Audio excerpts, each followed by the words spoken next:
Timelines can be overwhelming, and I really want you to explore this one on your own. So consider this a 5-minute teaser where I'm going to point out a few things, but even as I'm scrolling through the page, you're going to see cooler things that are more interesting to you. But if we start with the very first year, the population is 50 million.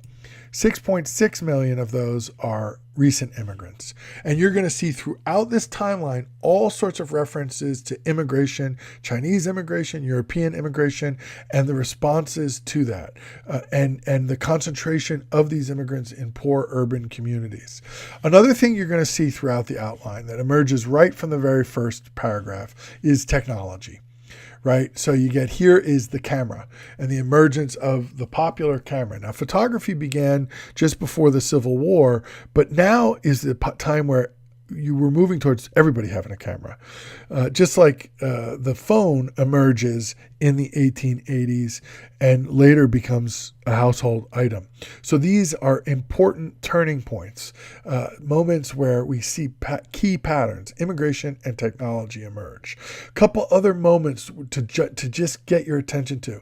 The Brooklyn Bridge is this icon of American technological prowess. So is the emergence of what will later become skyscrapers in Chicago and then later New York. The telephone becomes a reliable tool for long-distance communication during this decade. Not everything is great, though. There are problems. There are dissatisfied, disgruntled, desperately poor urban laborers in conflict with capital titans like railroads and iron and other captains of industry like Rockefeller and Carnegie.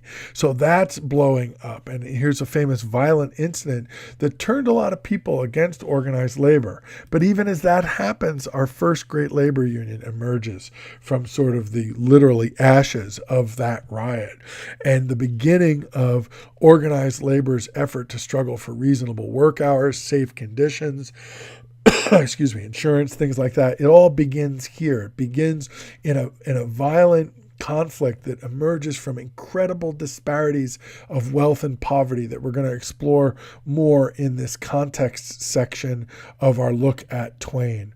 Now, if we go to the year where the book is published, a couple interesting things jump out at me, and they're really both kind of at the bottom. Right next to each other, you've got Jane Hull opening the Hull House, which is this testimony to the progressive movement and the growing American concern about urban poverty, social work, social welfare, and sociology. On the other side of the spectrum are Andrew Carnegie, the Iron Baron at the height of his power. One writes a book, the other opens the Hull House same year. Last thing before we go, the 80s are the pinnacle of Twain's work as a writer. Not only is Connecticut Yankee in 89, but when we move up to earlier in the decade, we get in 1884 the famous, controversial, beloved Adventures of Huckleberry Finn, which is considered by most Twain's greatest work, although some people are going to argue for Connecticut Yankee. A famous text where Twain autobiographically reflects on his life as a child and as a riverboat pilot on the Mississippi. It's a fascinating mix of realism and nostalgia, which is something that's so powerful in Twain's thinking and work. And one of his most successful children's work, The Prince and the Pauper, which also goes back to an earlier time in England to connect with his audience and to allow him to make social commentary, is published. So big decade for Twain. It's not just Connecticut Yankee. He's at the peak of his powers, and he's doing his greatest writing in this tumultuous decade. And that's why we want to spend time exploring this timeline and exploring the videos and other tools that I've shared with you. We want to know the cultural frame of this novel, and a timeline is a good first place, but should not be the last. Please explore it on your own.